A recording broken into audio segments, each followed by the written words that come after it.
Aku masih ingat jelas, pertama kali menginjakkan kaki di desa itu. Sebuah desa kecil di lereng perbukitan, tenang, sejuk, dan jauh dari hiruk-pikuk kota. Aku datang bukan untuk jalan-jalan, tapi karena pekerjaan.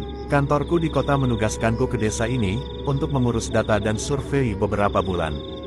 Awalnya kupikir, ini kesempatan bagus buat melepas penat dari bisingnya kota.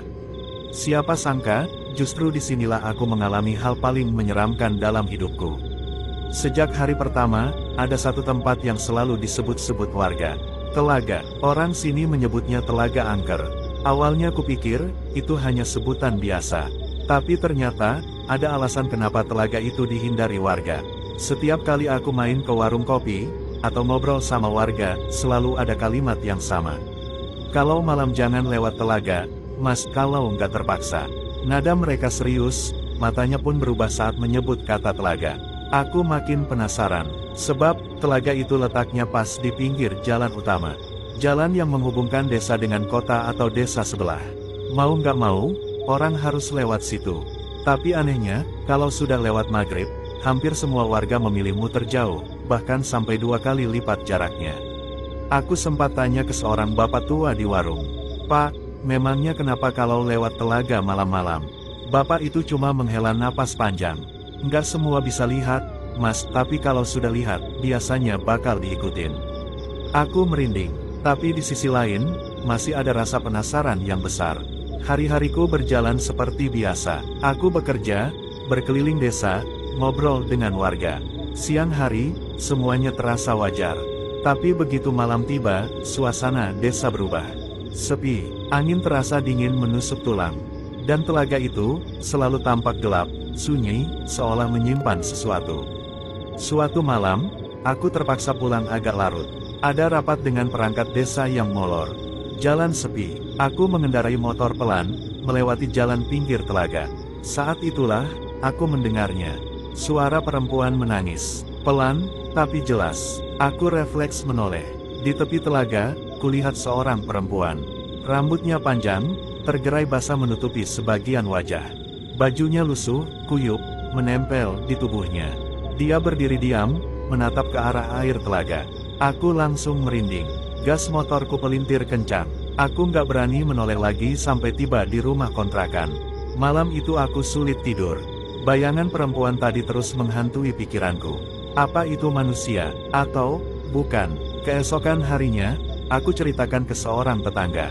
Dia hanya tersenyum pahit. Mas, mending jangan diceritakan terus. Nanti malah diikutin. Telaga itu memang ada penunggunya. Semakin hari, kejadian aneh makin sering kualami. Kadang saat lewat telaga siang hari, airnya beriak sendiri, padahal angin tak bertiup.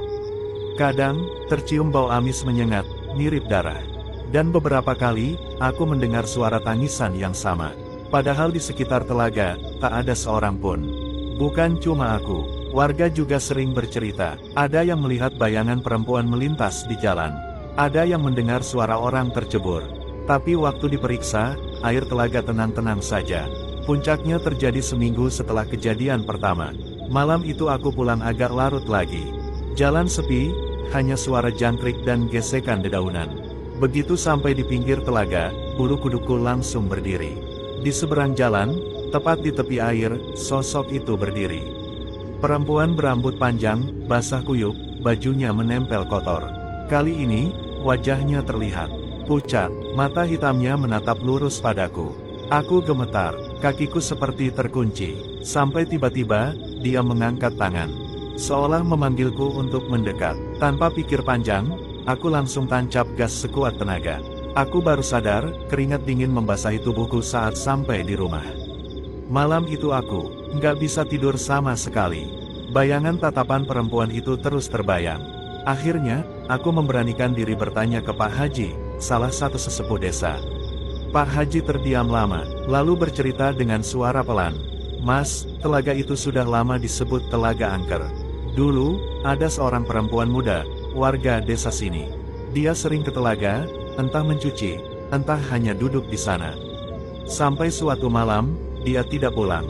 Orang-orang mencari, tapi yang ditemukan hanya selendangnya di pinggir telaga. Jasadnya hilang, tidak pernah ditemukan sampai sekarang.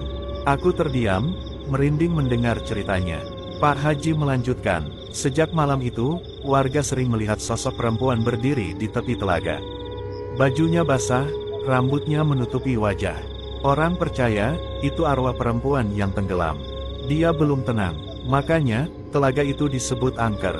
Aku tercekat, cerita itu sama persis dengan apa yang kulihat. Hari-hariku berikutnya terasa berat. Setiap kali melewati jalan itu, aku selalu diliputi ketakutan. Kadang aku memilih memutar lebih jauh, meski melelahkan. Kadang, aku nekat lewat, sambil menutup mata hati dan membaca doa sebisaku. Beberapa bulan kemudian, pekerjaanku selesai. Aku berpamitan pada warga desa. Dalam hati, ada rasa lega, karena aku tak harus lagi berhadapan dengan telaga itu setiap hari. Tapi, bayangan perempuan berambut panjang, berdiri di pinggir telaga, tetap melekat di kepalaku. Aku tahu, dia masih ada di sana, menunggu, mungkin selamanya.